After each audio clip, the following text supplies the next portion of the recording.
Jonathan kumubona mirongo irindwi na gatatu turi hariya kumurinda akibatizoyo usanga ariyo turi uzi ko amagume yabayeho niyarishe hejuru ikagira ingorane twaserera kumurinda namubona baravuga ubutumwa yuje mpemu yera naryoherwa no gukunda cyane ukuri namukunda igihe cyose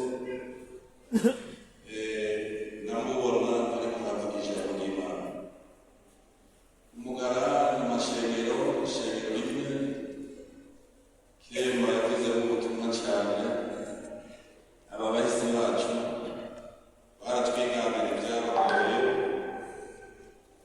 baje kuvuga ubutumwa hariya hepfo imbo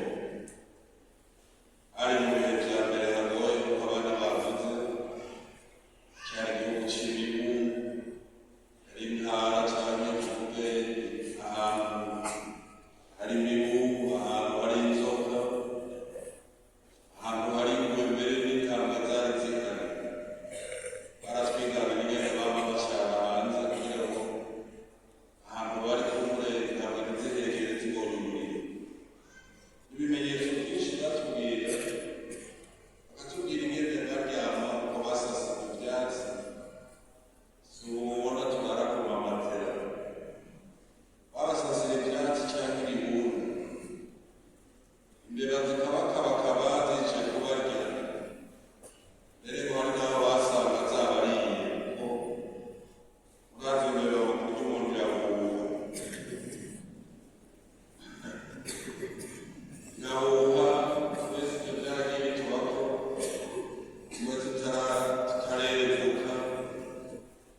ntibacishije ukuri inyuma. Ijambo ry'Imana bariduhaye gukora ibi, barifuza gushira imirongo na kwemera.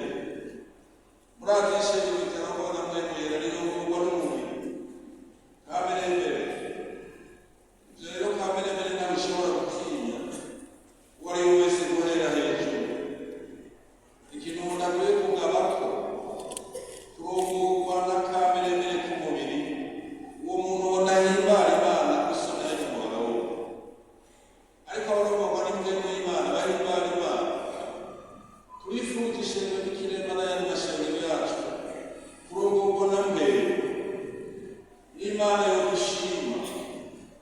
Ego iri ragi ry'abavyeyi bacu niritumeko kabisa.